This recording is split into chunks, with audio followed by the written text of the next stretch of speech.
Je vous invite à écouter les vidéos où vous entendez les discours de Daniel Obono et d'Hugo Bernalicis et des autres camarades sur le sujet. Aucun d'entre nous n'est un doux rêveur qui dirait « Eh ben oui, tout le monde a qu'à le faire, se déplacer ». C'est pas vrai, parce que nous savons que ces déplacements-là, ils sont contraints et forcés. Les gens, ils partent pas par plaisir, ils partent parce qu'on les a fait partir. Et qui les a fait partir? L'Europe, les États-Unis, le capitalisme. Et je vais vous en donner une preuve immédiate. On met plus d'argent pour s'occuper de l'opération Barkhane qu'on en met pour l'aide au développement des pays qui se trouvent dans cette zone. Alors si vous vous demandez pourquoi les gens partent, ils partent parce que les partenariats économiques que l'Europe a inventés exigent de ces pays qui suppriment les droits de douane. Parce que l'argent qu'on verse maintenant, on le verse à des dictateurs à qui on demande une seule chose, de bien vouloir verrouiller leur propre peuple. Et que vous finissez par voir des gens monter dans des fourgons de police, marqués dessus, avec l'aide de la communauté européenne. Parce qu'on a donné 3 milliards à monsieur le président de la République de Turquie pour bloquer les gens à la frontière, à la Syrie. La frontière d'une guerre à laquelle sont directement partie prenante les nations de l'Europe.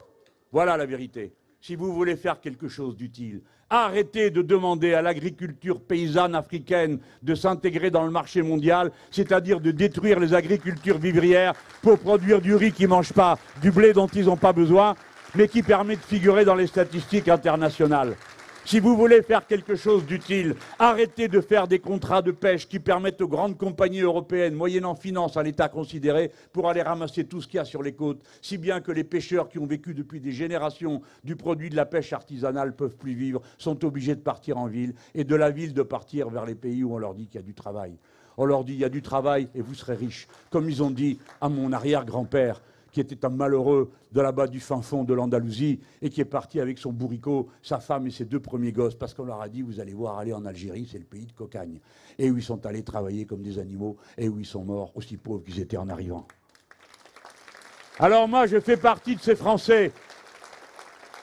Un Français sur 4 qui a un grand-père ou une grand-mère qui est un exilé. Ayez au moins l'honneur de penser aux vôtres, qui se sont sacrifiés pour que vous soyez là, en train de dire des horreurs contre ceux qui vous ont suivis. Si vous voulez faire quelque chose d'utile, allez voir en Afrique et demandez-vous pourquoi le lac Tchad a perdu 90% de sa flotte. Qu'est-ce que ça a à voir avec le changement climatique? Qu'est-ce que ça a à voir avec les pratiques agricoles que vous avez imposées à ces gens qui avant n'avaient jamais consommé des quantités pareilles d'eau? Si vous voulez faire quelque chose d'utile, qui empêche les anciens agriculteurs morts de famine et de détresse d'aller s'enrôler comme mercenaires dans d'invraisemblables bandes armées qui, sous couvert d'islam, terrorisent tout le monde, si vous voulez empêcher ça, permettez-leur de revivre dignement de leurs revenus, d'être d'honnêtes paysans, d'être d'honnêtes pêcheurs, d'être d'honnêtes artisans de toutes sortes qui travaillent autour de ces activités. Aidez à remettre de l'eau dans le lac Tchad parce qu'on sait comment faire. Et alors, c'est 5 pays que vous tirerez d'affaire. Alors oui, c'est vrai.